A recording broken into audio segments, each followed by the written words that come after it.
Recipes ఈరోజు మనం మంచి రుచికరమైన ఒక పచ్చడిని ప్రిపేర్ చేసుకుందామండి. ట్రెడిషనల్ పచ్చడి చాలా బాగుంటుంది. ఇలా వేడి వేడి అన్నంలో కొంచెం నెయ్యి వేసుకొని తిన్నా, లేదు నెయ్యి లేకుండా తిన్నా కూడా చాలా బాగుంటుంది. అలాగే అన్ని బ్రేక్ఫాస్ట్లో కూడా తినొచ్చండి. పెరుగన్నంలో కూడా చాలా బాగుంటుంది. అదే బీరకాయ తొక్కు పచ్చడి అండి, పచ్చిమిర్చి కాంబినేషన్తో. కాబట్టి ఈరోజు మనం ఈ బీరకాయ తొక్కు పచ్చడిని ఎలా ఈజీగా టేస్టీగా ప్రిపేర్ చేసుకోవాలో కావలసిన పదార్థాలు, తయారీ విధానం ఒకసారి చూద్దామండి. ముందుగా స్టవ్ వెలిగించుకొని ప్యాన్ పెట్టుకొని 1 టేబుల్ స్పూన్ నూనె వేసుకోవాలి. ఇప్పుడు ఇందులో ఒక 10 పచ్చిమిరపకాయలు వేయాలండి. ఈ పచ్చిమిరపకాయలు మనకి ఈ విధంగా కొంచెం పండు మాగినట్టు ఉంటాయి కదా, అవి వేసుకున్నా కూడా టేస్ట్ బాగుంటుంది. ఇప్పుడు ఈ మిరపకాయని లైట్గా 1 నిమిషం ఫ్రై చేసుకోవాలి. ఇలా లైట్గా ఫ్రై అయిన తర్వాత ఇందులో కొద్దిగా కరివేపాకు, అలాగే ఒక 6 వెల్లుల్లి రెబ్బలు, ఒక 1/4 టీ స్పూన్ జీలకర్ర వేసుకోవాలి. ఇంకా చాలండి, ఈ మిరపకాయలు వేగింది. ఇప్పుడు ఇవి తీసి పక్కన పెట్టేసుకుందాము.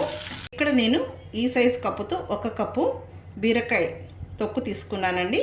మామూలుగా మనం బీరకాయని పైన పీల్ చేసిన తర్వాత ఈ తొక్కుని మనం వేస్ట్ చేయకుండా పచ్చడి చేసుకుంటే చాలా బాగుంటుంది. ఈ బీరకాయ తొక్కు ఒక 1/2 కేజీ బీరకాయలకు వచ్చిందండి. ఇప్పుడు వేసేసుకుందాము. ఆయిల్ ఉంది, సరిపోతుంది. ఇప్పుడు ఈ బీరకాయ తొక్కుని మీడియం ఫ్లేమ్లో ఒక 4-5 నిమిషాలు ఫ్రై చేసుకోవాలి. ఇందులో ఫైబర్ కంటెంట్ ఎక్కువ ఉంటుందండి, కాబట్టి ఆరోగ్యానికి చాలా మంచిది. ఈ పచ్చడి కూడా చాలా కమ్మగా టేస్టీగా ఉంటుంది. కొద్దిగా వేగిన తర్వాత ఒక 1/4 టీ స్పూన్ పసుపు పొడి వేసుకోవాలి. చాలండి, వేగింది. ఇప్పుడు మనం స్టవ్ ఆఫ్ చేసేసుకుందాం. ఇది చల్లారే లోపల ముందుగా మనం పచ్చిమిరపకాయలు వేయించుకున్నాం కదా, అది మిక్సీ వేసేసుకుందాము. ఇప్పుడు ఇదంతా పచ్చిమిరపకాయలు ఇదంతా నేను మిక్సీ జార్లోకి తీసుకున్నానండి. కొద్దిగా చింతపండుని నానబెట్టి వేసుకోవాలి. అలాగే పచ్చడికి సరిపడే రాళ్ళుప్పు వేయాలి. ఇప్పుడు గ్రైండ్ చేసుకోవాలి. మరీ మెత్తగా కాకుండా కొంచెం కచ్చా పచ్చగా ఉండేటట్లు చూడండి, ఇలా మనం మిక్సీ వేసుకోవాలి. ఇప్పుడు ఇందులో ఈ బీరకాయ ఉంది కదా, ఈ తొక్కుని వేసేసుకుందాము. ఇప్పుడు ఇందులో కొద్దిగా నీళ్ళు వేసేసుకొని జస్ట్ అలా నిలుపుకుంటూ కొంచెం కచ్చా పచ్చగా ఉండేటట్టు గ్రైండ్ చేసుకోవాలి. మెత్తగా గ్రైండ్ చేయకూడదు.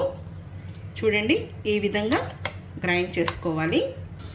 ఇప్పుడు ఇందులోకి ఒక మీడియం సైజు ఉల్లిపాయని కొంచెం మీడియం సైజులో ముక్కలుగా కట్ చేసి వేసుకోవాలి. ఇలా పచ్చి ఉల్లిపాయలు వేసుకుంటే ఈ పచ్చడి అనేది టేస్ట్ బాగుంటుంది. జస్ట్ ఒకసారి గ్రైండ్ చేయాలి.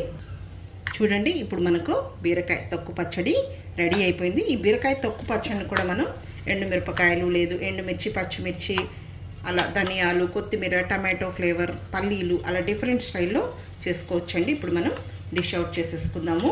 మంచి వాసనతో గుమగుమలాడిపోతూ ఉందండి.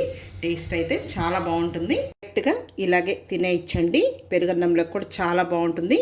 రోటీ, చపాతీలో కూడా సూపర్గా ఉంటుంది. దోశ, ఇడ్లీలోకి అన్నిట్లోకి తినచ్చు. ఇప్పుడు అన్నం పైన కూడా కొద్దిగా వేసుకుందాము. ఒకసారి ఈ విధంగా మీరు చేసి రుచి చూడండి, చాలా బాగుంటుంది. ఇలాంటి పచ్చళ్ళు నేను బోల్డన్ని వీడియోస్ అప్లోడ్ చేశానండి. ఒకసారి చూడండి. ఇష్టపడే వాళ్ళు కొంచెం వేడివేడి అన్నంలో నెయ్యి వేసుకొని తినండి, లేదు అలాగే కూడా తినచ్చు. కాబట్టి తప్పకుండా ట్రై చేయండి.